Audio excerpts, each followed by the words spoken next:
அனைவருக்கும் என் இனிய வணக்கத்தினை தெரிவித்துக் கொள்வதில் மகிழ்ச்சி அடைகின்றேன்.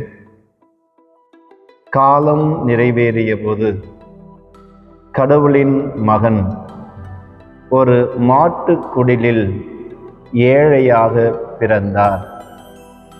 இந்த கிறிஸ்மஸ் பெருவிழாவில் அவர் நம் இதயங்களில் பிறக்கட்டும் என்று மறைந்த புனித அன்னை தெரேசா தன் வாழ்வில் உணர்ந்து எழுதியிருக்கிறார்.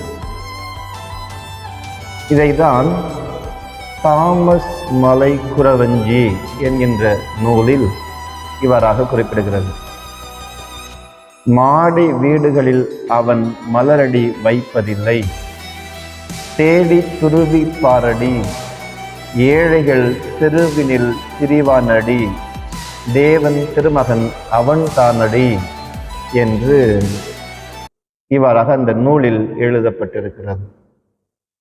ஆக ஏழைகளோடும் எளியவர்களோடும் பயணிக்கின்ற பொழுதுதான் இந்த கிறிஸ்துமஸ் நமக்கு ஒரு உதாரணமாகவும் இறைவனுடைய ஆசிரை பெற்றுத்தரக்கூடியதாகவும் அமையும். எப்படி ஏழைகளோடும் எளியவர்களோடும் பயணிப்பது?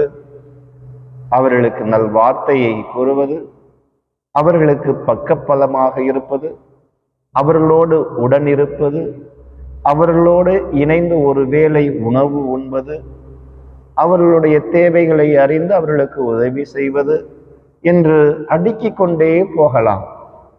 ஆகவே தேடி துருவி பாரடி, ஏழைகளின் தெருவினில் திரிவானடி, தேவன் மகன் அவன் தானடி என்று சொல்லுகிற அளவிற்கு நீங்களும் நானும் இருக்க வேண்டும்.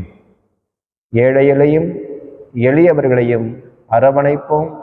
இன்றைய நாள் இனிதாக அமையட்டும். வாழ்த்துக்கள்.